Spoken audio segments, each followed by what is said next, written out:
We had some technical difficulties at the start of the stream, so bear with us. We're back again. So, Cory, how are you doing this evening? Pretty good. Sounds Good. like our audio is in good shape now. Yeah, I think I had an extra window open, so it kind of backtracked and made it sound weird. So Yeah. that's pretty funny how that kind of stuff happens whenever you're doing all these live shows. But that hasn't happened to me before, but I guess it just happened, so that's fine. Yeah. But I've not really done one yet, so you'll have to teach me a thing or two. I'll know not to leave open two windows. I yeah, was I was that's thinking one about thing. doing like a queen rearing thing, maybe, with live segments. Yeah, it's something that that's something that not to do, right? But tonight I thought we'd talk a little bit about VSH, not just for myself, or not just for the viewers, but for myself, because I have a friend that's going to be sending me a VSH Queen here soon, and I want to know a little bit more about it. I've been reading up a little bit more about it, but I think tonight's chat will include some of that good info, solid info. So I think that's going to be something good. But before we get into all the solid stuff, I was wondering if you could share with us how you kind of got into beekeeping, maybe a little bit about your story, lows and cons, and all that different stuff. Sure. Yeah. It was I don't know, maybe 15 years ago, something like that. But my dad and my brother had got some beehives, just as kind of a side gig kind of a thing, and they kind of lost interest in it. But whenever I opened one up, really, I was hooked on it. It was so cool, looking through the Yeah, frames and seeing what's going on, and I don't know, I loved it. And since then, I just kept getting more and more and more. yeah. I think beekeeping is definitely a very good hobby. I have 6 hives, smaller, but still it's very fun to do. Going through frames, and seeing all the bees around you, their presence around you. So I think it's something that's another thing I really do like about beekeeping. It gets you out in nature. You get more grip on that. So I think that's something else good about beekeeping. A very fun hobby. So I can very very really relate to that. And the way I started beekeeping was a little different.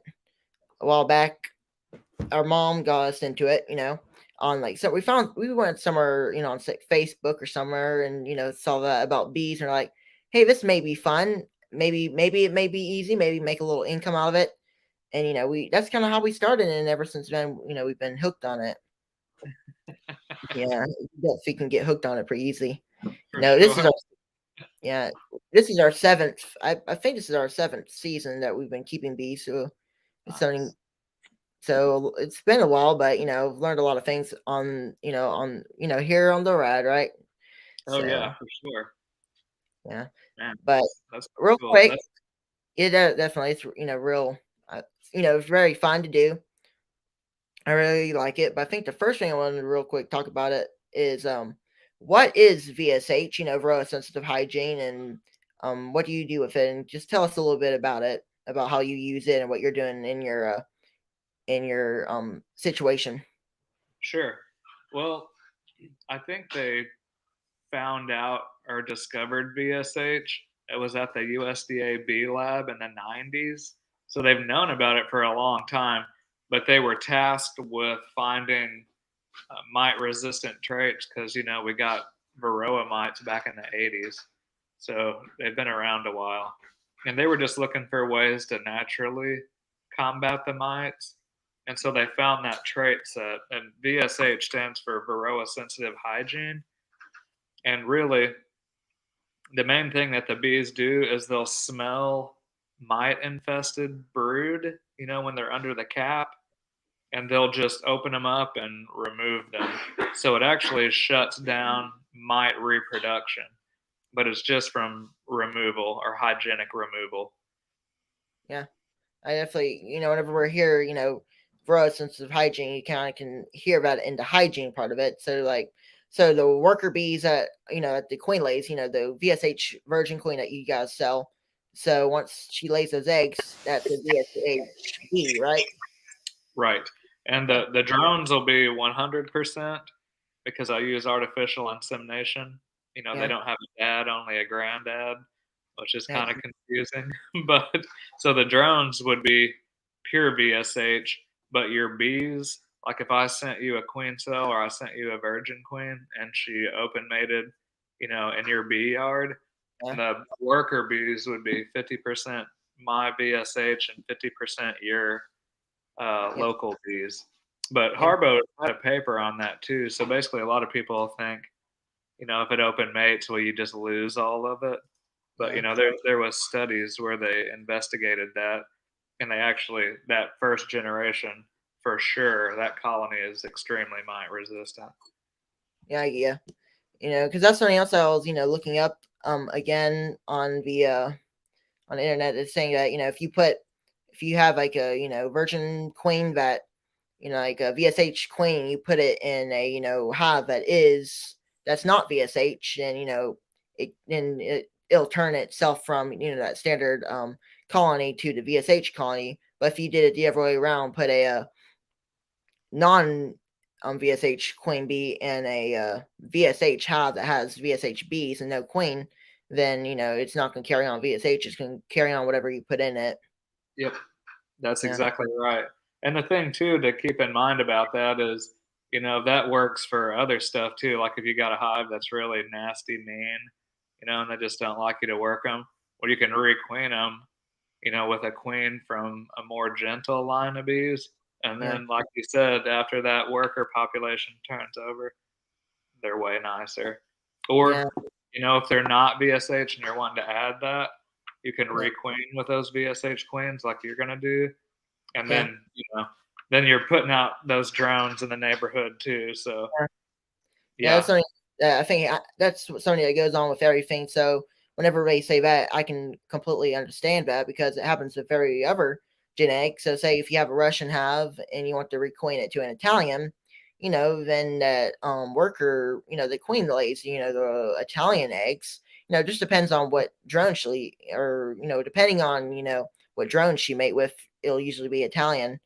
And hmm it's something that I can definitely understand, and something that I know a lot of beekeepers know. It's yeah, very, very interesting. Very think about. So, but yeah. whenever you're raising queens, do you sell virgin queens, or do you like to sell queen cells, or do you like to sell mated queens? What's your opinion on those things for your business? I used to sell open mated queens Yeah, several years ago. Um, I would sell them for like $30 a piece, which at the time was a pretty good price, you yeah, know. And then I kind of got to where I would sell nucleus colonies too, and I'm quite a bit farther north than where you are, yeah, so it seems like I've got 2 months, that I can really raise queens before I'll have a nectar dearth, because then it's just not as good.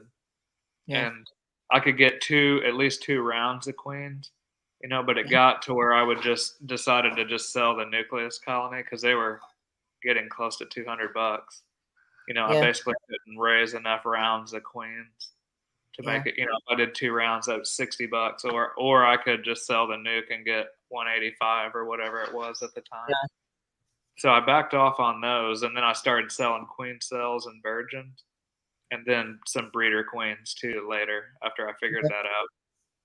Yeah, I get ya. Sometimes whenever I'm, thinking about it, like, there's a market for everything. Like, queen cells, of course, queen cells are, cheaper than, a hatch queen.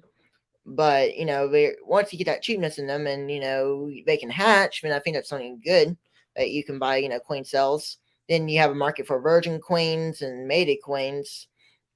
It just all depends on what the beekeeper wants. But I think virgin queens are pretty good as well. And because Richard, no, I was watching a video a while back. He was saying that virgin queens sometimes, not all the time, because everybody's apiaries are different, but sometimes virgin queens can get accepted a little better. What's your experience on that kind of thing? Virgins being more acceptance or mated being more acceptance rate? I think historically open mated were easier to introduce Yeah. because whenever you put them in a split, like if you took a queen out and then put this one in, like she has those pheromones are developed, and it suppresses where they don't want to make queen cells, so they're Yeah, easier to introduce. that But too. yeah, but I found out a way around to get virgins introduced better is I would make a split and I would let them sit 7 to 9 days, and then I would take out those emergency cells and then put the Yeah. virgin in, or hold her the whole time because they'll feed her, Yeah. but they want to kill her if they make queen cells. So I Yeah. found once I took those cells out, my take went really high. Yeah. I think that's something else, that I've been asking that question to a few different beekeepers, see, because there's definitely different opinions on that. So I think mated queens are very good at acceptance. But I Oh think yeah, sometimes within if you're doing it a correct way of trying to get a virgin queen to be accepted to a colony, you can definitely do it. But I think sometimes mated can be a little more easier because she does have those strong pheromones. mm-hmm. But like a virgin queen, like we all know, like she's more runny. She runs a little more. She's more walky. But then when she's mated, she's a little more calmer. Walks slowly. So I think that's something else that that we always think about. Yeah, Um, that's one yeah, reason too. You mentioned them being flighty. yeah, And they are. you used to just turn them loose. Like if they're brand new and they just hatched out, you can just do a direct release a lot of times with decent Okay, results. But if yeah, they're getting to where they are really flighty, like you said, I'll just put them in a candy cage and stick them in there. So whenever she's out, the lid's not off. yeah, So she yeah, I get you. hatches. That helps a lot because otherwise sometimes they can get away. Yeah. Brian says that this is his first year using Virgin Queens. I guess because I think a lot of times mated queens are more, I'd say more popular. I don't know for what reason. I think it's just something to do with the market for mated queens and virgin queens. But I think both are good in their certain scenarios because a lot of times like Russians, once you go into genetics, which one's better? Russians, do good at honey producing. Italians do have that good result in them that they brood earlier. If for some people who if they like brooding up earlier, because I have some Italian halves, they definitely brooded up in January or something. They've been brooding all year long, and right now, I have a double deep on them, and that's something I wanted to share real quick. I think it's gonna be pretty interesting. I put a deep on a second deep on my halve, and I already put some drawn Cummins there because it was kind of colder that time. It was like a little more earlier in the year. I'd say about January, late January. I put some drawn Cummins there, and they were up there that fast. Putting honey in there, and then once the queen, down at the bottom box, I'd say there's about 7, 8 frames of brood down there, fully cat brood. So then Nice. now she's up. The last time I saw her, she's up into second deep laying. So then once that happens, I have a good suspicion that once she lays and all that they're gonna set up and swarm. So once Yeah. we get this whole blast, so once we get this swarm blast coming in here in the next few days, I definitely gotta go out there and check that. Yeah. Like Yeah. especially whenever bees hatch out of cells, brood cells. The immediately after that, then a nurse bee will come back and start pushing in honey. So then there you go. You got backstory. And then once they get filled up, queen doesn't have nowhere to lay, and they're like, okay, we're just gonna swarm, right? That's Yeah. definitely something about Italians that they're definitely big on it, especially this time of year. My Italians are doing very well. My Russians are not fully, doing it yet because they're a little more later in the year. Also, Caucasians, all those different genetics.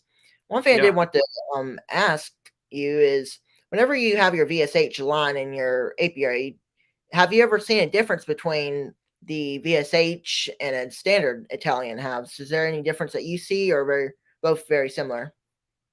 Massive differences, especially with mic control, because it seems like your average commercial Italian, and I mean, this is broadly speaking. There's probably some that are a lot better than others, but a lot of them have zero mite resistance. So Yeah, they're brood factories, like you said. You know, it's great for splitting because you got lots of brood, but they're making mites too. So it's yeah, kind of a double-edged sword. Well, if they're not VSH and they're not suppressing mite reproduction, yeah, you know, they can get some massive mite loads, you know, and you'll want to treat them for sure. So that's one big difference with them. But I would say the ones that I have are a little bit more conservative. They're still big colonies, you know, so I don't think they get as small as Russians do in the winter. But you know, it's a trade off. I think I'm going to start working on a darker line too, you know, yeah, more of a carny type line. But yeah, it'll be VSH, of course. I'm hung up on that. yeah. So whenever you're doing your VSH, do you like to put Italian in there, like the Caucasian? What's your preferred of genetic within the VSH line as well? Well, whenever I started running, I started off with VSH Italians from So Tom Glenn out of California. I would buy breeders from him. And, you know, yeah, I've used a little bit of VP stock, and then those were Italian too. And then the last ones that I crossed with were John Harbaugh's. And he's got light ones, you know, in between. He's got really dark ones too. So I've kind of got a range of color now. So, yeah, you know, that's why I wanted to kind of separate them, you know, and breed this one a lighter colored VSH, you know, big colonies, and yeah, then have a darker line as well that does well. I was yeah, gonna say up north, but there was a lady, a friend of mine, that messaged me a day or two ago and said that my Missouri Mite Hunters, it was more of an Italian type bee, survived another negative 40-degree Montana winter. yeah, So I think the Italians are fairly cold hardy too, but the yeah, Carnies may be even better. I don't yeah. know. We'll see. To be Yeah, determined. yeah, I think so. Because especially whenever you go into those genetics things, some are good for up north, some Mhm. are good for down south. The ones up north are probably terrible for down south, while the ones down south probably not the picks for the one up north. It just all depends, right? I think Yeah. Italians are very good down south because we have a sometimes warmer temperatures, and then they have that um pro in there, so they can start brooding up earlier, and then you have a few cons for that is that they could easily swarm on you earlier. I caught a swarm on the earlier. I think it was like early March. I'd say we caught like a Do little you swarm. It was in remember? like a 5 gallon bucket or something. Like what happened was the 5 gallon bucket was like on its side or something, and the bees decided to make that as their home, and they already made. Yeah, and it's like it wasn't that big, so I'm glad I removed it. Or if I didn't, it was exposed kind of. At first, it was just in the 5 gallon bucket, like it would be. But then somebody like accidentally brushed into it with I forgot what it was, like a bulldozer or something, and then cracked it in half. And then that's how they figured out. Then we removed it. Queen was in there. I found her. Everything's good. Not many dead bees from that. So I think that was a good swarm catch. Many beekeepers in that video I did was saying that that was like a mini cutout because it had Comans there, little Yeah. brood and stuff. I haven't been Did in you, there for about 2 weeks to do an inspection, so probably when this warm weather comes in, we're gonna definitely go in there and do some stuff. yeah. And I got a lot to do, a little bit more. Even though I have 6 hives, it feels like I got a lot to do because we're in the season on splitting and doing all that. I'm gonna try to expand from these 6 hives. I'm hoping to expand to about 12 maybe Whew. or 7 hives. I have seven. I could easily probably expand to 14, maybe Yeah. 15 if I can. I definitely can manage it because we're homeschooled, so we have mostly all the time we need to pick Yeah. out days I need to go out there and do all that stuff. So everything kind of falls into place. So it's definitely a busy time of the season. I don't know about for you up in Missouri. Have you been seeing any storms or not really? Not yet, but we're really close because, well, there was a guy I was talking to whenever I was in North Carolina a week or two ago, and he said, whenever the red buds open up, the swarms start hanging in the trees. And Yeah. I've always thought the autumn olive, whenever it opens up, there's swarms hanging in the trees, and they're both Yeah. about to open up. So, yeah, I'm about to be busy up this way too, really Yeah. quick. Yeah, definitely. So I got one quick question, like a basic question, is how many hives are you currently at, and what do you see that you want to expand to? Well, I don't know exactly how many I've got. Between 120 and 150. Yeah. I've got enough to do close to 200. Now, some of them are the 5 frame, like where you can stack them. I've got Five multiple over five. species. What's that? I was saying 5 over 5. Yep, I've got a bunch of 5/5s, and I just ordered several more colonies too because I'm about to next year go full time Really? beekeeping. So I ordered 50 more. That's good. So, That's yep. definitely We're good not- there. Yeah, Yeah. but enjoy it whenever you've got 6 hives or 14 hives because it's so much more manageable. If you Yeah. start, everybody wants to get bigger. It sounds glamorous, but whenever you start getting that many more colonies, it you can it can stop being as much fun if you're trying to, really produce a lot. So, you Yeah. know, enjoy where you're at now, and it sounds like you're going to get bigger though. You'll grow. Yeah, definitely. What's your long term plans? Well, I'd say the highest I'd want to go, I'd say about 100 hives. I could Yeah. definitely see. I could see that in about 5 years. I could say that's all I could Hmm. really say. I can't really guarantee that. I may be at that sooner, but like once you start splitting your halves, if you go from 6 to 12, from 12 to 30, 30 to 60, you definitely make it up there. And once you're at Yeah, 500 halves and you come out of winter with 490, there you go. You got about 1,000 halves, or you can keep and split. Or exactly. so it I goes don't, up fast. I don't know if I'll make it to 1,000 hives. I don't know. Yeah. Even full time, I'm thinking maybe 400 or 500. We'll see. Yeah. Yeah. I think I know that a lot of beekeepers have been talking about, like, how many hives you want to go to. It's something that, I always ask some beekeepers and what, like, their plans, because that's something that's pretty big, like, planning and what you want to do. My plan is really this year to start raising some queens, try that out. This is my first year doing it. Try out grafting, all that, kind of stuff. One thing that I know me beekeepers hear me say over and over again that I'm really good at like small objects and picking up Mhm. small little things because we do like sewing kind of stuff. So you Oh, have to use needles. yep. So I guess I'm assuming that I'll be okay at it. Trying to graft and stuff, but time will I'm thinking, tell. We'll yeah. see how that. Well, you were talking about raising queens. That Italian hive you're talking about that's getting really Yep, big. that's Well, if right. they start, whenever I start raising queens, is whenever I'm looking in those big hives and they start making Yeah, queen cells like they want to swarm. yeah, That's the ones I use as a cell builder, and I'll graft into those. yeah, Like I'll take the old queen out. You can yeah, keep her, put her in a nuke or something, because yeah, you're gonna have to have a slot for your grafts anyway, yeah, and you can take out those swarm cells. So you could trim them out with a pocket knife and use them, yeah. if they're good, but then you can graft into that colony, and you That's you could maybe get 40 at a time. That's probably more than you want to deal with, right. Yeah, or you could do less. You could do, yeah. 10 Well, or the 15. method I was trying out, about, like what I was doing was I took the queen out along with some frames and leave Yeah. the old house, let Mhm. them do some queen cells. It's kind of like let the bees do the work, and then you come back about 10 days later, cut out the Yep. cells and do whatever you want with them. I know a lot of beekeepers will put them in mating nukes if they want to. So Mhm. put them, in just 5 frame nukes that they make splits with. And, there you go. You got yourself another hive.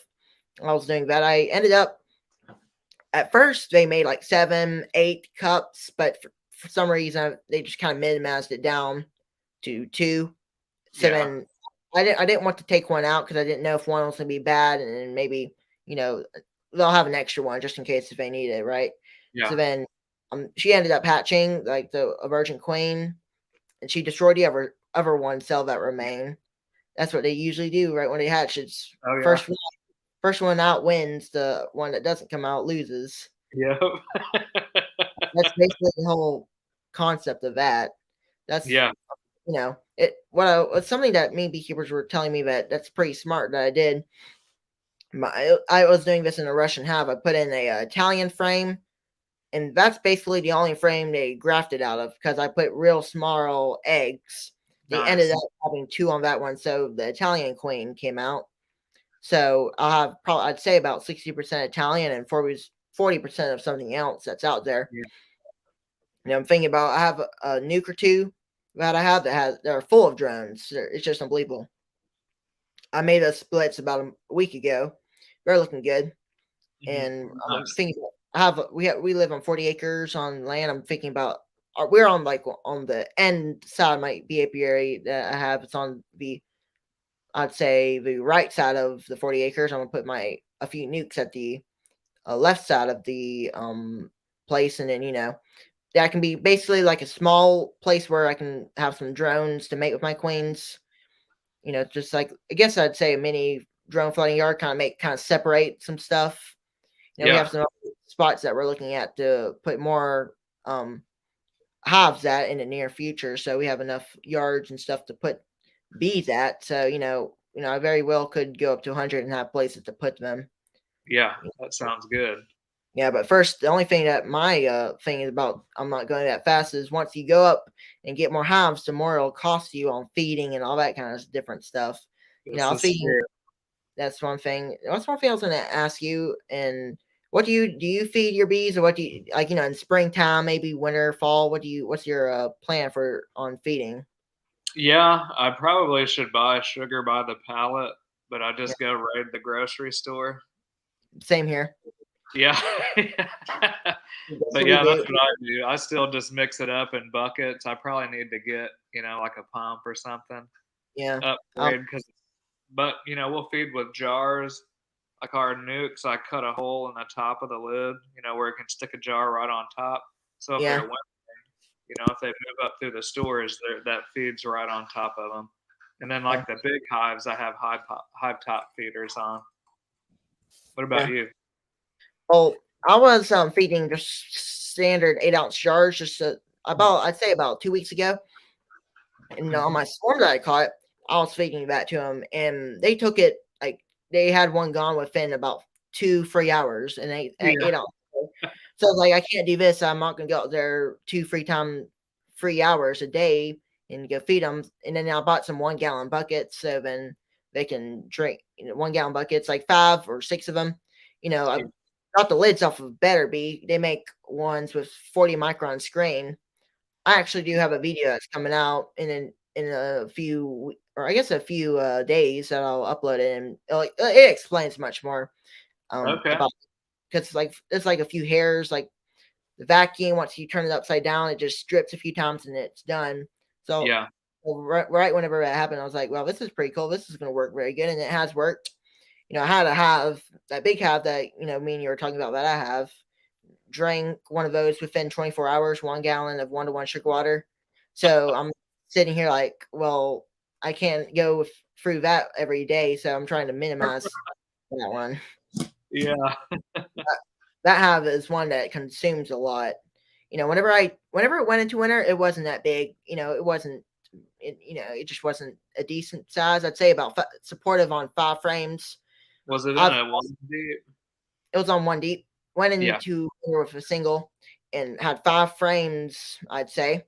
And what happened was I was feeding candy boards, just Hmm. basically like sugar breaks, I'd say. And Yeah. then I fed those all through winter. And right whenever it kind of started getting warm, from those 5 frames, they expanded to 10 frames. And I lift that up and they're just scattered on the top eating that candy. And like, and I was probably because I was rearing a lot of brood during then because I'm feeding them like protein in there.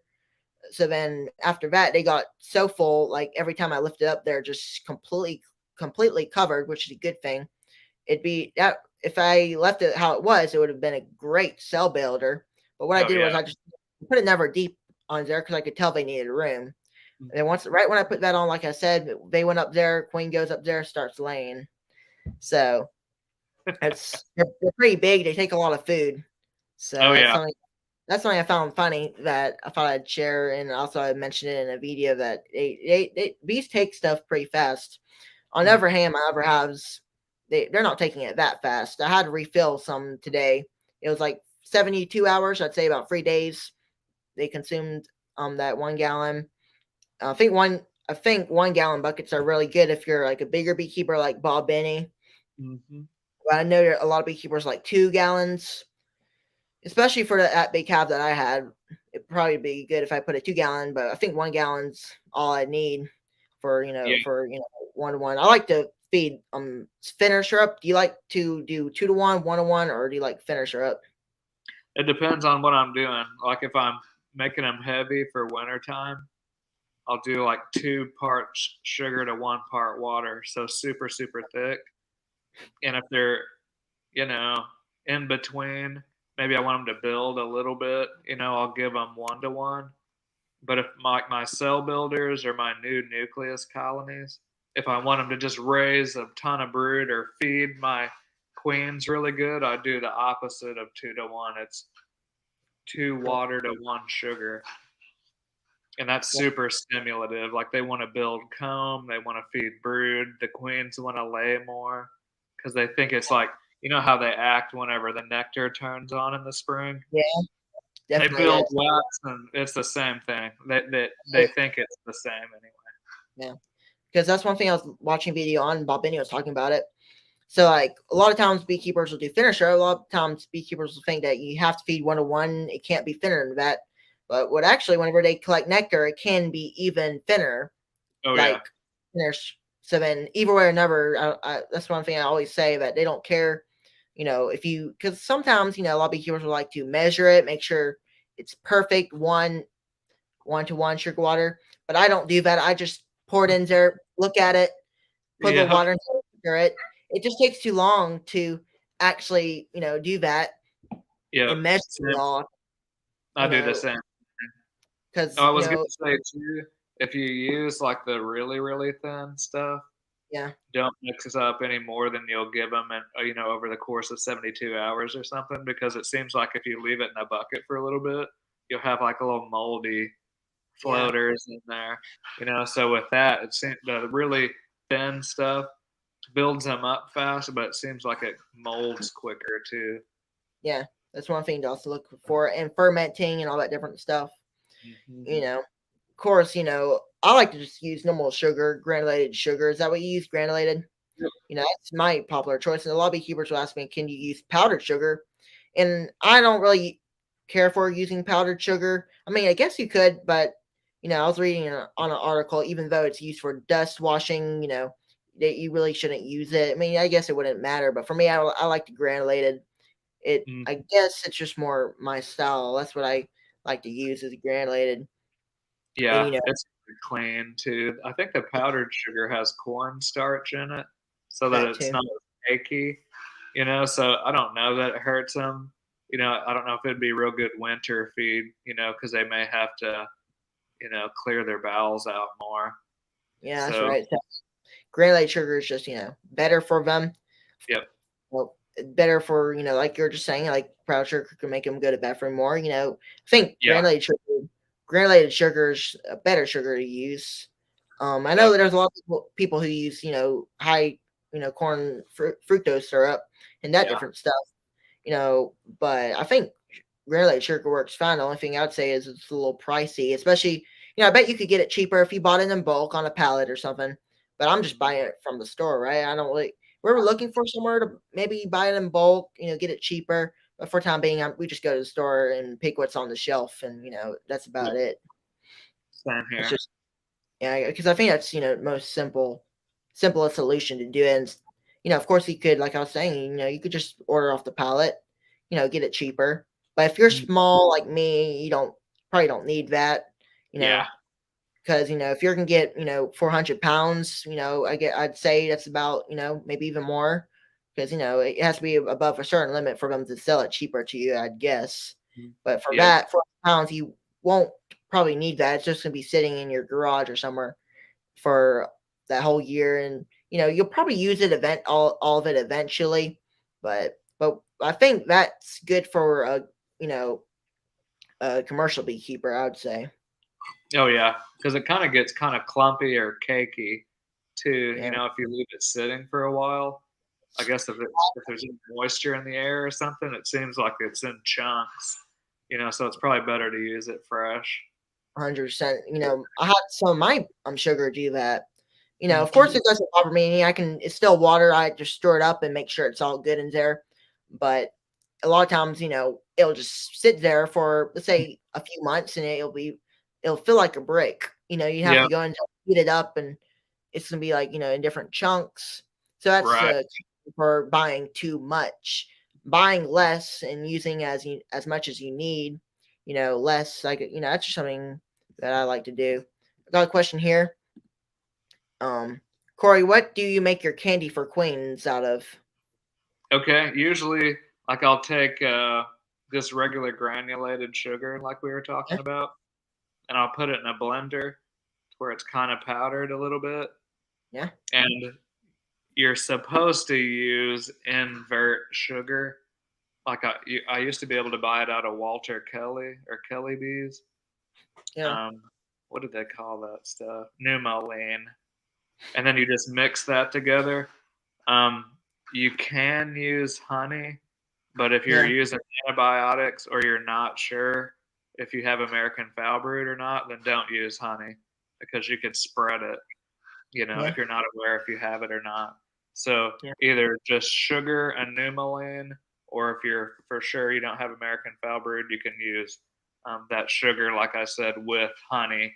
And then you just have to keep mixing it up until it's like kind of firm, yeah. to where it But doesn't just run out of the cage. yeah, like, yeah. That's I what was I'm kind of out of. I was kind of doing the similar thing. I made some pollen patties up for my bees, and I had a little left over on the side, and it was kind of soft, but to the point where it's harder for them to chew like candy. What I did was I just pushed it in there. That's about it. They didn't eat through it. So one thing I'll say, whenever I put that, whenever I put the before I even go into that, I probably should give more details. So my split that I did, like the hive with three friends of brood, that with the Russian queen, it got so small. It was only like I'd say about 50 bees in there, and it was a real cold day. And I was saying, oh well, I guess this is a dead out. But then I set frames up.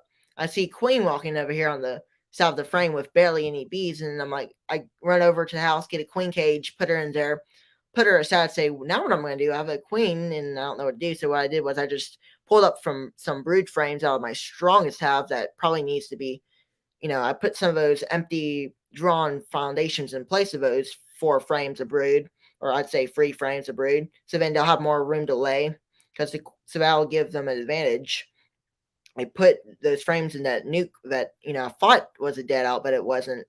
And then I put the queens there with that candy, and then I came back 48 hours later, see if she's not out yet. And the candy they weren't even eating candy. So I decided, because maybe they're used to her pheromones, so I just let her out and walk in there. So what I did was I left her there for about 20 seconds, pulled that same frame up. I saw her walking over there, bees, kind of sniffing her. So I thought that they're doing okay. So once this warm weather comes in, I'm going to see if they accepted a claim, or if they just killed her, they're making their own, queen cells. Yeah, But I would imagine they would have accepted her, but we're just going to see.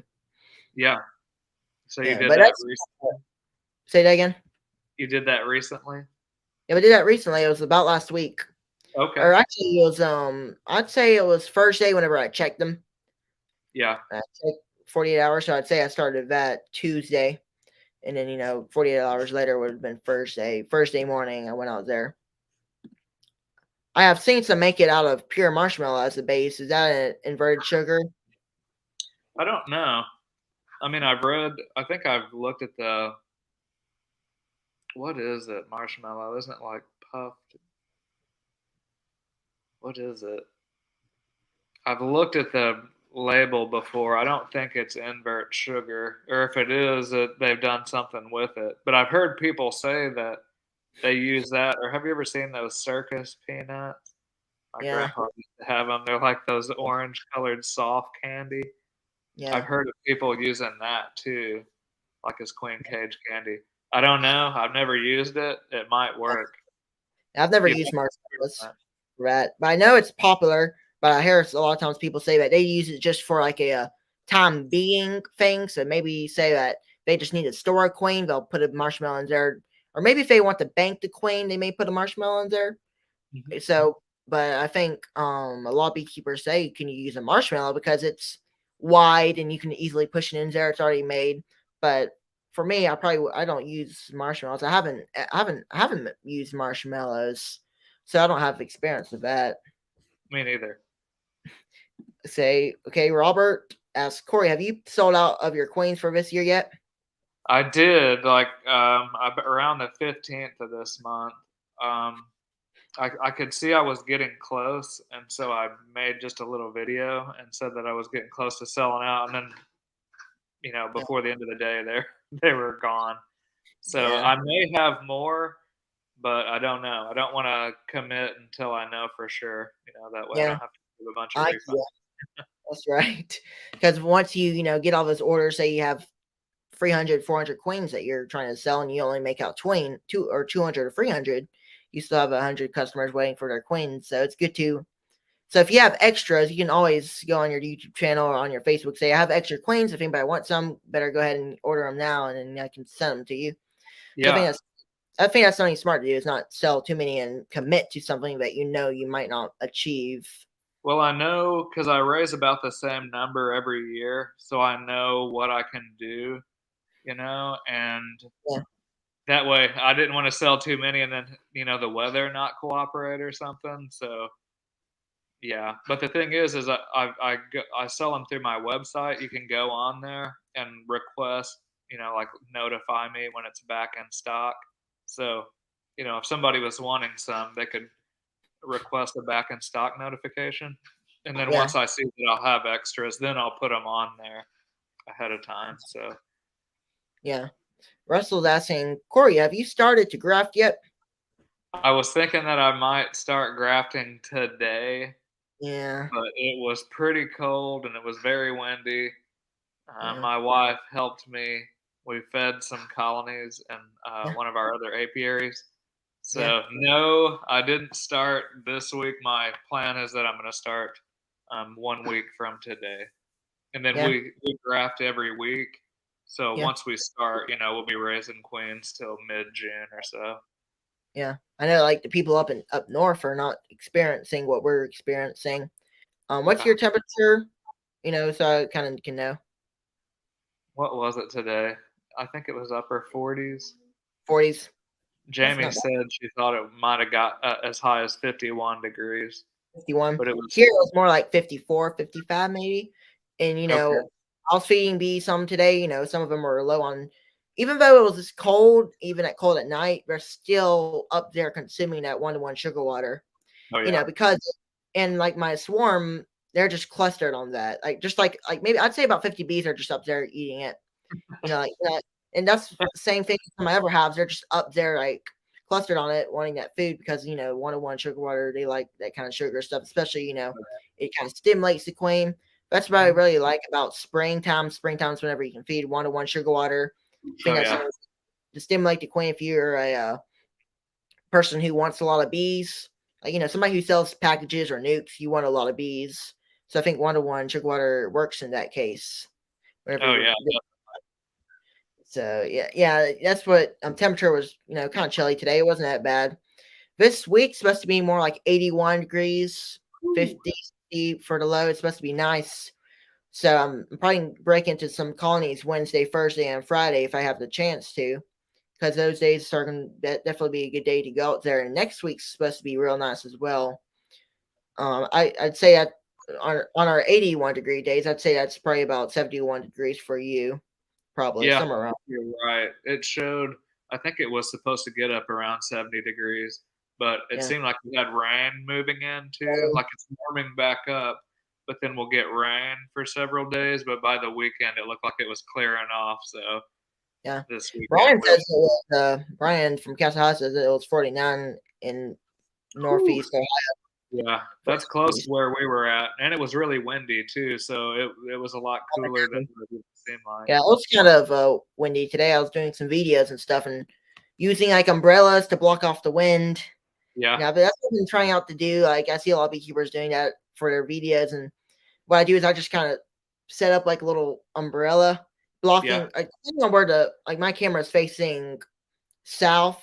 No, it's actually facing. Yeah, it's facing south. Wind's coming from the north. So mhm, then my cameras, I can just easily take the umbrella, sit it back there. So maybe that helped. I have no idea. I've been trying to yeah, expand on the YouTube kind of stuff, but it's yeah. but it was kind of windy today. Not bad. I wouldn't say it was that bad. I'd say about 5 miles per hour wind. It's just not. It's not that bad. But for you guys up there, I guess you guys had a lot of wind. It probably bumps it down. Oh, yeah. It made a noticeable difference. Yeah. I'm gonna get lucky with maybe 60s with no rain on those days. Ooh, yeah. Yeah. That's what a lot of times, like down for us down south and we're in southeastern Alabama, pretty close to Dauphin, so we're definitely really down south. And near where Bruce's Bees is at, hoping to go down there sometime and do some stuff. That would be Because cool. we're only like an hour away from each other, and it's really like a lot of times beekeepers will say it must be sure fun to be down south. There are some pros, a lot of pros to that, and there's a lot of cons to it. First Yeah, con I would say for us down south would be that we have fluctuated temperatures. One day it can be 70 degrees, one day it can be 50 degrees. So then that on those 70-degree days, the bees are out flying, consuming stuff for that energy. Next day it's cold and you need to have that energy for clustering. So there you go. You got a con there. For them up north, they have a pro where it stays cold all season long and they don't have to worry about them too much starving. They can still starve, but for us down south, they can starve pretty easy. So that's one thing we yeah, got to feeding. So I think that's just something that we always look out for. But yeah. I guess the next thing we'll quickly talk about. So whenever you have your, VSH lines and different stuff, whenever you have that, have you ever had to treat those bees or not really? Well, it depends on where you're at because they'll still get mites. They just, depending on how high a VSH they are, like if Yeah, they're a 100% VSH, they don't let any mites reproduce, which yeah, is kind of insane, really. But if you yeah, get one that's only about 50%, they'll knock down about half a mite reproduction. So it just depends on what kind of VSH you have. And it also depends on, like your neighbor's bees, if they're not treating or they've got tons of mites or you just have high mite pressure, you'll yeah, probably want to treat them. But you yeah, just have to check and see, yeah. to see what your mite loads are.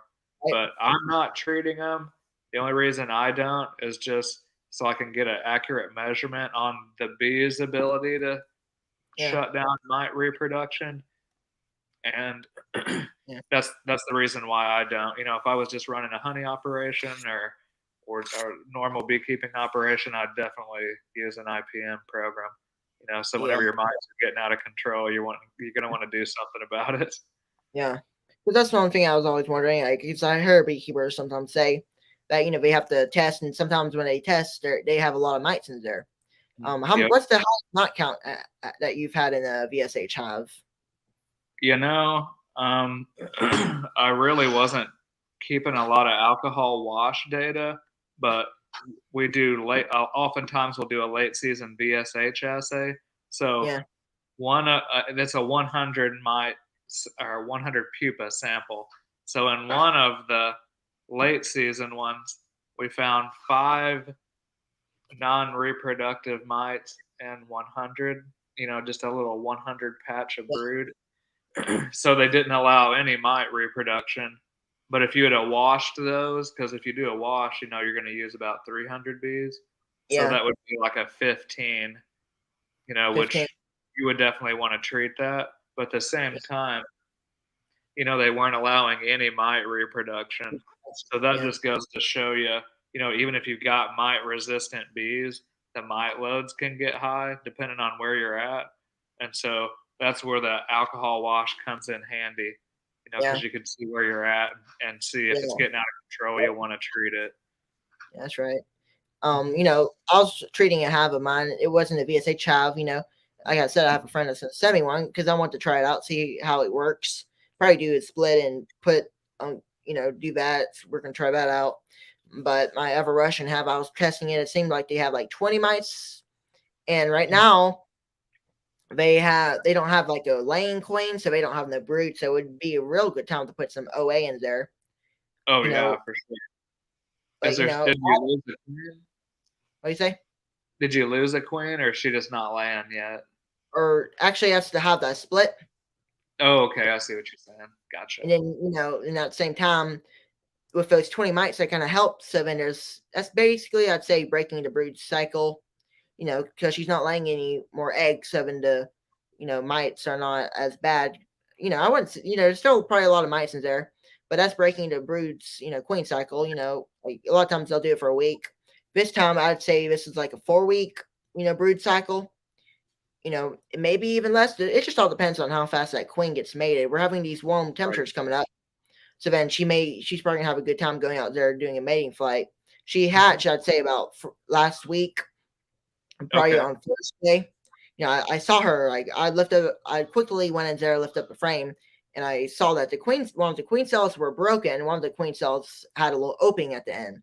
And I was looking around on that frame, and I saw a little young virgin queen, and I was like, okay, I'm gonna put it back down, and we're just gonna let that kind of go and play. Yeah. And that kind of thing.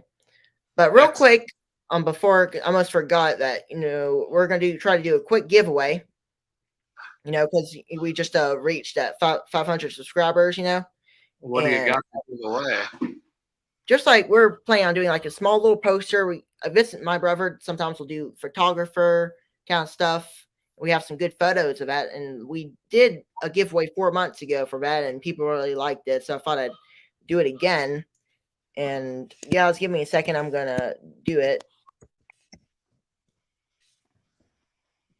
How do you find out who wins? Yeah.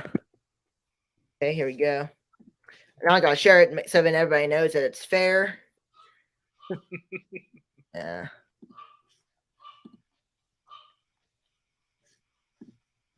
There you go. There we go.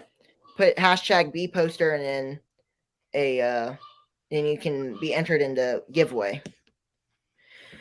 And while we're collecting comments, we can ask a few more questions. If anybody has any more questions, we can answer them. But that's kind of what was going on with that. We're doing that kind of breaking the brood cycle, queen's brood cycle. So that's something that's gonna be good. That's just kind of keep them from it's not always 100% guaranteed that's going to work and slow it down. But I know there's a lot of beekeepers who do that kind of stuff, like breaking the brood cycle. So that's going to give me 2 benefits. Gonna change the Russian to an Italian. I'm going to keep some of my Russian lines, but I'm going to try to expand to this Italian line that I really like.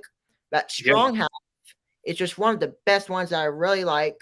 And, I just find very joy out of it. And I'm saying that I want to start expanding this genetic to some of my other lines. So I'm going to switch some of my Russians to that Italian to the Russians. You can kind of change some of that. But I'm going to keep some of the Russians because I have found that the Russians are really good at honey producing. That's one of the main benefits for them. So last year or a year before that, I'd say about 2021, what was going on was like I extracted a whole deep. It was full of honey. I put it back on, and 2 weeks later, they filled it up with honey again. It's like 80 pounds of honey. And I did not extract it. I should have, because during winter, they did not even touch that 80 pounds of honey. They maybe a little bit. I'd say maybe they bit off 10, 15, 20 pounds, but the other 60 pounds is still there. Wow. I'm lifting every time I'm going to that double deep hive. I'm lifting that heavy deep on top. I'm like, oh, this is so heavy. I can't believe they didn't eat all this. Yeah, they are heavy too. Yeah, my plan is actually to take that and give it to some of the other hives and equalize it and put some of those into the bottom deep, because they're not big enough for a double deep. So, they can be confined into that single deep. So I think that's something that we'll do. We're going to see that. So, it's just that's what's been kind of going on. We're just kind of working on that kind of stuff. It's definitely a busy time of the season. Of course, we're in this cold snap, but all of us are going to be starting getting calls saying, "Hey, we got swarms," that kind of thing. So while we're at it, do you like to catch swarms, or what do you like to catch them, or what do you like to do with swarms and catching and that Yeah, kind of stuff?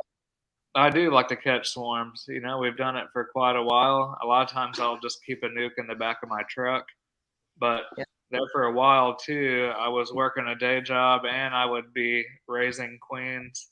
And sometimes I would get a call while I was really busy and I didn't have time to go get them. I would just call one of my bee friends in town and they would go pick them up. Yeah. Especially one thing about those swarms is you get them for free, free bees, not pay any money for them. Sometimes even whenever you're doing that, sometimes if you're doing a cutout, you're charging the people for catching a swarm or a cutout or a hive inside their home, a mobile home. So sometimes you can get some money out of it, but a lot of times one thing I mentioned to every beekeeper that in our area we don't really have any beekeepers within a 50, 40, I'd say 30-mile radius of us. Mm-hmm. There may be a beekeeper on another side, but I have no idea about. But from what for what I'm seeing, there's just not many beekeepers in my area. I don't know why. There's a few pros to that. Pros are that I have more of the swarm catching, so that means that I can take all the swarms for myself and I don't Yep. have anyone else to compete with. Yeah. Cons, I don't have any other local people around my area for drone mating, that kind of thing. So there's some pros and cons to that, but I am definitely one of the main beekeepers in our small little county in our small little area, I'd say. Nice. Do you So ever then, put up a swarm trap? well, we have a few times, I've set up a few, they never caught anything, but Mm-hmm. we have on our 40 acres, we have like a little creek. I'm hoping to put some hives there with bees, and I'm hoping to put some nukes or swarm traps there so to catch some bees. That's gonna be something good too. Oh Yeah. yeah. So we're a few more people. We'll let a few more people, enter the giveaway. We have 25. What I can see there. You know, we gave one of these away like 4 months ago. It's been a little bit. I don't do too many giveaways, but I thought tonight because we reached 500. If I would just do something small, more. Yeah. I get up. I'll do something bigger. I don't want to give away an extractor or anything. I'm definitely not going to do that. But I'd say I'll just give away a small poster that appreciation for the 500, and I think that's gonna be something good. Are you gonna autograph it? Yeah, that's something that I'll do. Also, autograph, put my name on there, all that kind of different stuff. And I think that's something good too that And I you like said to do. your brother took the picture? That's right. He took the picture, Awesome. and in this picture, I was always been wondering at it. It's like it shows like pollen on it. It's real interesting. It's real clear. You know, it looks like it's like a professional thing. And but a lot of times people think, did you just take a screenshot off that somewhere? I'm like, no, that's actually a picture. Because that's something that's bet a lot of beekeepers will ask, but no, we actually took the picture. Vincent took it. Something that beekeepers ask me, what kind of camera do I use? The gear and kind of stuff, and a lot of beekeepers will think that I use a phone for that, but I actually don't. I actually use like a Canon T7 Rebel T7 Oh, camera, cool. and Nice. I always say that for the price of it, it does extremely well. It does 1080p 40 frames. Mhm. Plus, that's all I need. I tell that to every keepers whenever we bring up that topic, what we use for YouTube, or sometimes not just for actually doing YouTube. You can actually video yourself, and if that goes well, you can say, okay, this is how I should do it. But if it doesn't, that nuke doesn't, or maybe that split that you did doesn't go well, you can say, okay, I need to do it a different way. You know what I mean? So it's Mhm. something good just to video yourself. But we use a Canon, and I use it for everything, right? I use it for my videos, I use it for my webcam, I use it for almost everything. My video video stuff, and it works extremely well. I'm very, I like it. It does very good. Nice. How long can you video with that? Do you have to keep Oh, short clips? yeah, that's something else about the camera that sometimes I'm still trying to figure out the settings. I'm trying to look somewhere. For time being, it only does 10 minutes. But for Okay. a webcam, it does as long as I need it, right? So for webcams, it doesn't really matter, But for just videoing on a SD card or something, you have to leave it under 10 minutes, or it will automatically stop. You know what I mean? So Yeah. that's something I always look for, and I try to keep my anywhere or never. I try to keep my videos under 10 minutes long.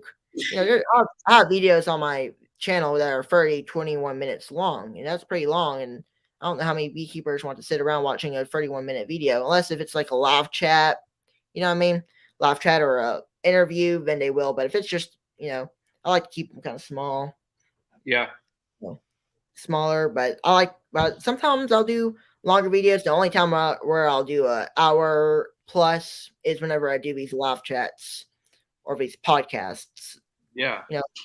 And then that's where I actually, do it longer, gives some more time to chat. And one thing I always say that the live chats go by so fast. We're talking there. I'm trying to keep managing of comments, questions, and all that stuff. And it gets to the point where like, wow, we're already at an hour and 1 minute. And it Well, goes by fast. it's fun talking about bees, and time gets away It from it. is very fun. Okay, I'll probably I'm gonna do this in 2 minutes. So anybody who hasn't entered the giveaway I'll give you 2 minutes, and you do enter hashtag B poster to win. And I was thinking about doing two. I'm probably just gonna do one, just because just one's gonna be simple enough for me to do. And we put these, we kind of print them on paper, and then we may sign them on the bottom, cut to perfect length for it, and then ship them out to people whenever I do them. I've only done a couple giveaways. I haven't done that many. So, but there's a lot of beekeepers who do giveaways and that kind of stuff. Yeah. It's fun, to give away something once in a while. There was a comment up here, and they're saying hashtag extractor, which is funny. Hashtag extractor. I don't know if we're gonna do that tonight. Maybe whenever I reach 1,000, I will. But There even then, you go. that's right. Nothing about it. But it was very fun. I definitely learned a lot about VSH stuff. It's definitely something good to think about, because I was reading up a lot about it, and you just look at it and say, oh wow, something cool. Science that we can Yeah. all relate to. Like there's a lot of times we're talking about this on a few live chats ago. I'd say about a month ago, like a lot of beekeepers will say, why does science change? Why does everything change? But science has to be changed and has to be updated, because that's just how it goes. Yeah. Well, there's always so much to learn too. Like even with VSH, there's stuff we don't know about it. So, the scientists will test and research and find out how things work a little bit better, and then we can, Yeah, adjust our game accordingly. But it yeah, that's definitely right. takes help. That's right. Especially that, that's what we always say, that whenever you're going to that, everything, something changed. Like, like one thing I do want to discuss real quick while we're waiting for the comments to pick up. So, what is the difference between SMR and VSH? Because I've been reading up about that. So, if you wonder if you could discuss that while we're waiting for the comments to pick up Yeah, for. definitely. Well, remember I said that in the 90s, the USDA bee scientists found VSH? Well, the part I didn't mention about that was they originally called it SMR, or suppressed mite reproduction. So they knew the bees somehow were limiting mite reproduction, but they had no idea what was going on. And so they Yeah, just called them SMR, or suppressed mite reproduction. And actually, if you measure VSH, you're measuring the bee's ability to suppress mite reproduction, if that makes sense. yeah. So Good idea. are the same, really. You measure one to get the score of the other, and Yeah. you know they changed the name because they found out it was a hygiene response. But really, I mean, I feel like the two are bound Yeah. tightly. Yeah. It always says that, right? I was reading up about, about the SMR versus, VSH Mhm.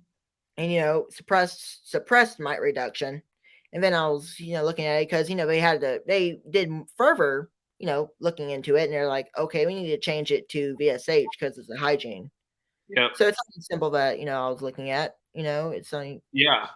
Well, you've heard of have you heard of Minnesota hygienics or hygienic bees in general?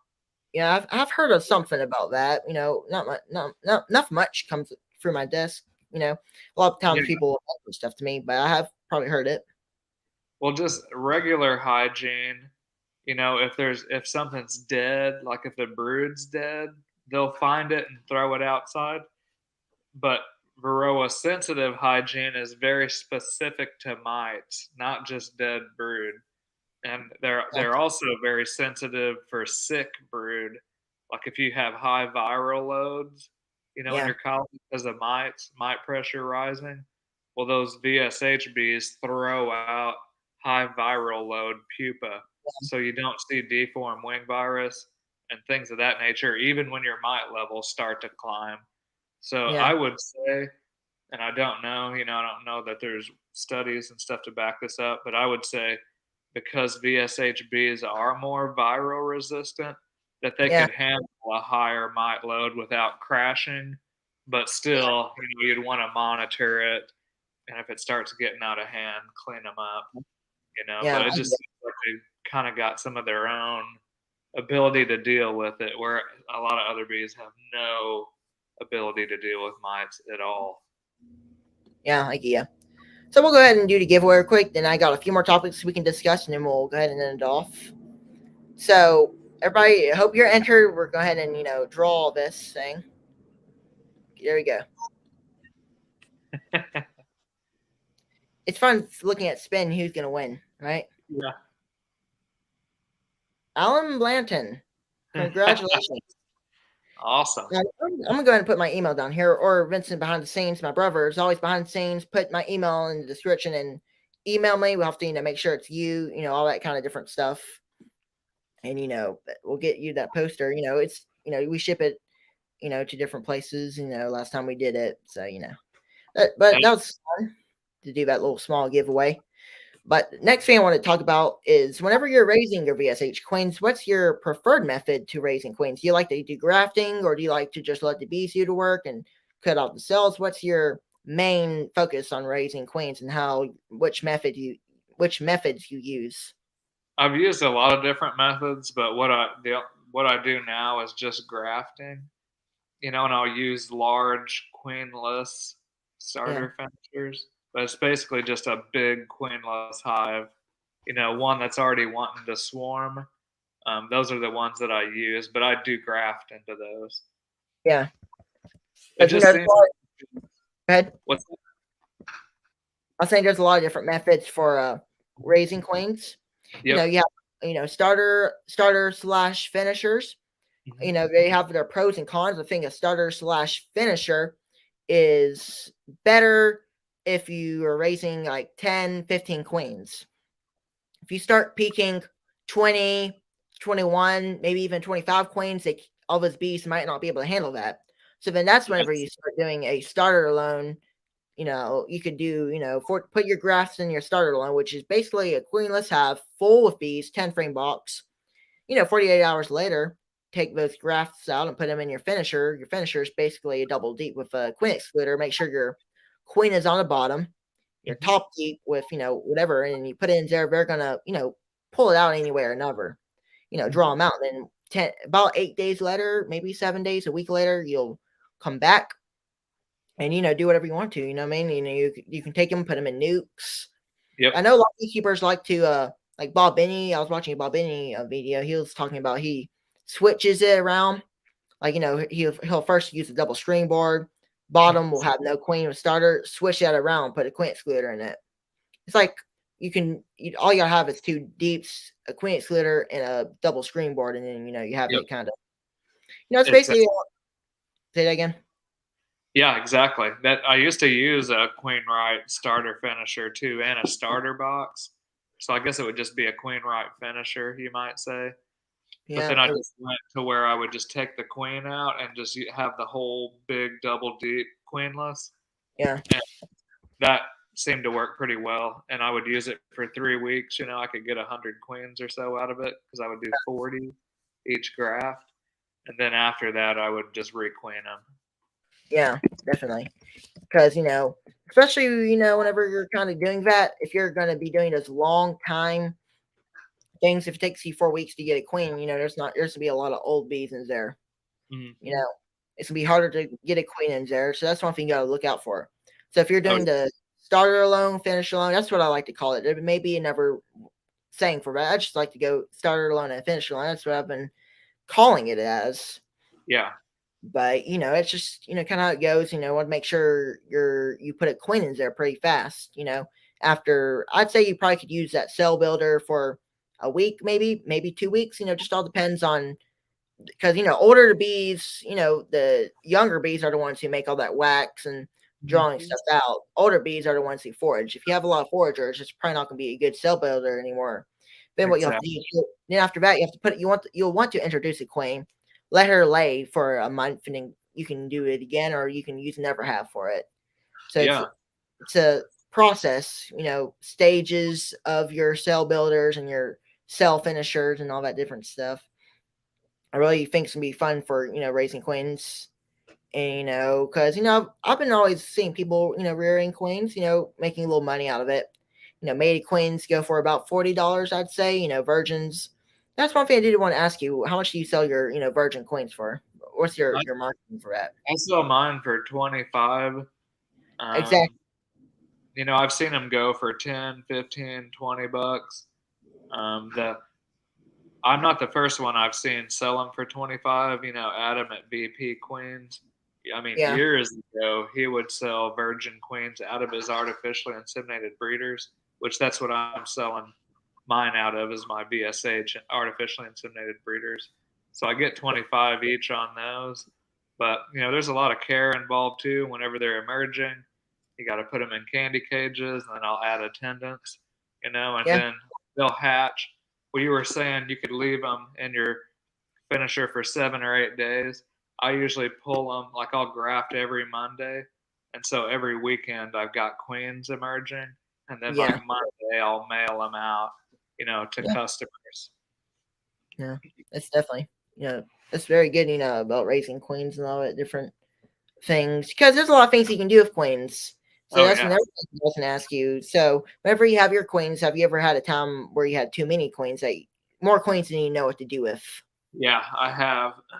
It seemed like the past few years because I got good at raising a large number of high quality queens. And it seemed like April and May, I would sell all of them. And then, like, if I kept going in June towards July, it seemed like demand would drop off, Yeah, but if the cell builders were still rocking, I still had a bunch of queens. yeah, So I've donated some, to clubs and individuals. And, but it seemed like this last year, I don't know if it was from being around Hive Life or talking with Ian or Cayman or some of them. I don't know, or all of the above. It seemed like, what I normally sell that whole time, I set that aside and sold it already. So yeah, I hope to be able to do more. We'll push and try to increase production this year, but it seems like business really picked up, which is yeah, good. yeah. It's very good. Yeah. There's a lot of times where you have more queens, and that's what I'm thinking about. I'm trying to keep it low, but then to a point where if I have too many queens, and like, what am I going to do with these queens again? And Yeah. you're like, what am I going to do from like if say you have 40, 50 queens and, you don't know what to do with them. There's a lot of things you can do with them. You can make splits, packages, you could, sell them. But a lot of Sell it. times, sell them's main thing, get a little money out of them. And then Yeah. after, you could get more feed, more sugar if you wanted to with that, you know. Exactly. Buy more hives. Well, that's the thing too. Is that, do you ever go to a local bee club meeting or anything? Do you have any We're around? going to try to go to one April. I think it was the Alabama beekeepers. I think it Oh, was wasn't April. the It state? was Auburn. I think it was somewhere Okay. in there. And we're Sweet. going to try to get to that, but they were sold out of tickets. Oh, And we weren't able to go. Or I guess we're too late, so we're going to try to go to one in the near future. that Um, sounds good. yeah, Well, you could we're meet people there too, and if you start producing some queens and they know, hey, Grayson's got some, yeah, talk to him. Then you could kind of build a market for your queens. yeah, something that's definitely what we're thinking as well. Yeah. While we're speaking of Hive Life, how did you enjoy Hive Life? This 2023 was actually my first year going. Was it? Um, it was. So how did you enjoy it? I thought it was awesome. I loved it, which Yeah, I didn't go to the very first one, but went to the 23 and 22 yeah, conferences, and crazy to see how much it's grown. yeah, Even from the second year to the third year, and I don't know. There's so much excitement around it too, because there's so many people there that love to talk about bees and have a common interest. So, what did you think about it? Did you enjoy it? yeah. I really enjoyed it. That was my first year going, and there's a lot of beekeepers. I didn't know anybody was going to know me or anything, but I had people coming up to me saying who I was, knew who I was, and watched. I think the main place where people could find me was the Bob Benny interview that I did. Awesome. That's pretty And, cool. I was, interviewing him on a live chat, and it just kind of went off, and a lot of people saw it. And, after that, I had a few people who said to me, if I watched your Bob Benny interview. Yeah. And, and that's kind of where people who knew me at, that was a fun chat. I really do like doing these kind of things. It's pretty fun, interviewing people, getting people on. I really enjoy it. I think a lot of other people enjoy it. It gets not just for other things. I think the main thing is for like more info. You get a lot of different people who give you their info and their ideas, their methods of things. Oh yeah. Yeah. And the This networking's really good too. Like you may. Same with the local club. You may find people that are wanting to buy queens or yeah. interested in what you got going on, and just building those relationships and networking is huge. Well, I mean, you got to sit down with Bob Benny. That's awesome. Yeah, yeah, it was. Um, Brian says next year I'll be at Hive Life every day. No weddings or anything will keep me away. We were there for we weren't there for Thursday to meet and greet. If we were Yes. there, we arrived in Tennessee around 5 o'clock, 6 o'clock. If we went ahead and head down there, there would be so long line. We'd be on the very back of it, and Yeah, we'd be like, it oh, was. It was a yeah. pretty long line. So Yeah. instead, we went Friday and we went around before 12 or 11. We went for that door. There was absolutely nobody in line checking out, trying to get a ticket. So we're like, well, this seemed pretty easy enough. And, it Perfect was just, time. it was very perfect timing where, don't have nobody in front of us. Go ahead and get tickets or, get our, little things, tags, and, do that. I think Half Life was very fun. Yeah. It was very busy. 2,000 people were there, vendors, and we were able to check out a lot of products. Yeah. And I was trying to meet everybody. Like it was like to me, it was like a very glimpse of the day because like it was just very busy. I'm trying to meet people, and we didn't go to many of the hearings. We did go to one or two. We went to like Richard Knowles on queen rearing kind of stuff. That was a good one.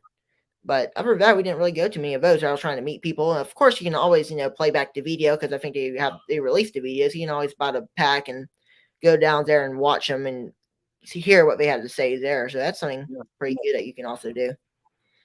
Yeah. Yeah. That vendor area, I've never seen one like that. That was Yeah. insane. There's just rows of lines of vendors. That's the question I was going to ask everybody. I asked a few people in my live chat. So, what was your favorite vendor booth? Man, I don't know. I've been the first thing that pops out of my mind is like that easy lift they had back on a trailer, Yeah. which is really expensive. But I Yeah. mentioned possibly going full time next year. So Mhm. I've really been looking at something like that or an Apigenita, some kind of a lift, so that my Yeah. bag lasts longer. But oh my gosh, I don't know. There was so much other stuff too, like the thorn booth. I Yeah. had Jed. Jed made me a new wax melter, so I got to pick that up whenever I was there. So that was one of my favorite booths. You know, did you get to talk to Randy McCaffrey right at Yeah. the entrance? Did you catch him? I caught him. We talked a little bit. I had him on an interview, so Nice. that was the first time I met any of these people. Like Bob Benny, the beekeeping chat I did with him, like he didn't know. I knew who he was pretty good. He didn't know glimpse who I was. Yeah. You know, after the chat, we knew each other. He knew me. I knew him. I Yeah. think that's good that I had those guests on before Hive Life. So then once we go to Hive Life, a lot of beekeepers know who we are and kind of what we're all about. You know what I mean? So, but next year, I always tell people, wonder what's going to happen next year. Are we gonna expand? Because I heard that the first year was 100 people, 1,000 Yeah. people.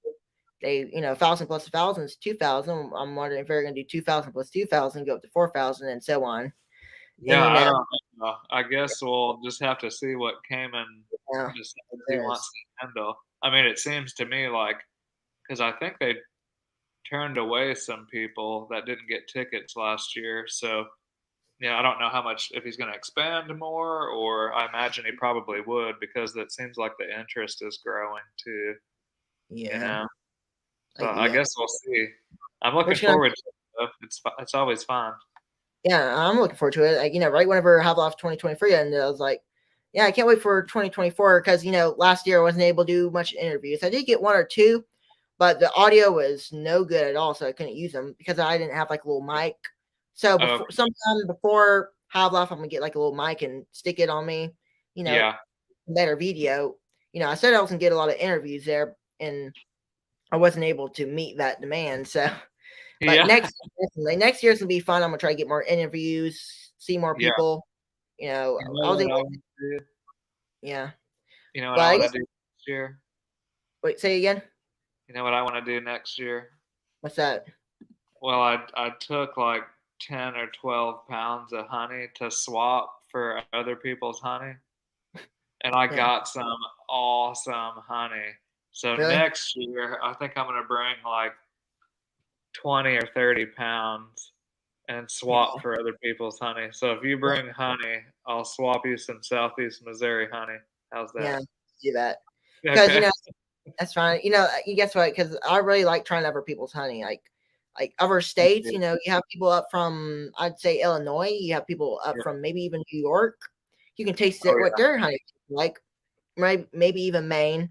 So we'll have to do yeah. my Alabama honey tastes real good. It's more south you go, I guess, the more sweeter it gets. You know, Yeah. ours isn't sweet. It isn't not sweet. It's like in the middle, right? Yeah. But it tastes real good on like toast. I really do like our honey. It's real good. You Do you know, know what they're making it out of primarily? Like what some big blooming stuff you have where you're at? yeah, and that's one thing I was talking about too. So many beekeepers that the main thing I think a lot of times they like to get wildflowers, and then in fall they love goldenrod because we have a lot Yeah. of goldenrod blooms everywhere. But the Yeah. main thing in spring we have pine trees all over around the house. If you watch our videos, if I'm doing an inspection or anything outside, you're gonna see some kind of trees sticking up, which are basically pine trees, southern longleaf pine. Yeah.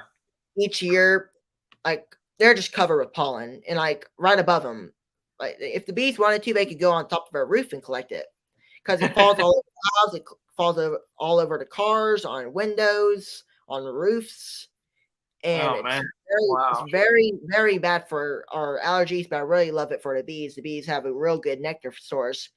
So I can't say 100%. I could say that it's probably about 75% pollen from the pine trees and probably 35% something else. Yeah. Because that's a good nectar source to have. You have a lot of pine trees. Because a lot of times we have early stuff.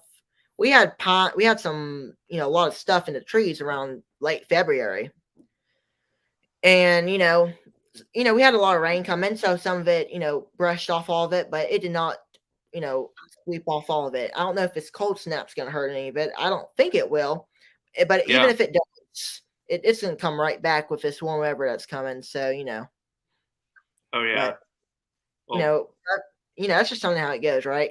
yeah. Pollen, a lot of nectar sources. The bees love it. But we've been going for about an hour and 30 minutes. I appreciate you, Cory, for coming on here. I think everybody enjoyed Certainly. it. And thank you for you, Cory, and the viewers. Picking up for the intro of the video. For some reason, I had a little window open. It's cutting back and forth and sounding so funny. So that's the first time that happened. Technical difficulties, but now I know not to leave a window open, or I'm gonna have experienced bad echo. So what I think it was happening was what was happening when my window was picking up the was going out of my Mac speakers, was going into my other little speaker that I have plugged in, and it goes back and forth circle, and it messes up the audio. So it happens. But thank you for Cory for coming on here. I appreciate you. We'll have to do something in the near future, and maybe maybe next year, 24, we'll meet each other and that kind of Sounds stuff. good. Well, if I don't see you before then, I'll see you at Hive Life for sure. Yeah, definitely. Thanks, guys, for watching. We'll catch you on the next one. Thanks, Cory. Thank you. Have a good evening. You too. Have a good evening.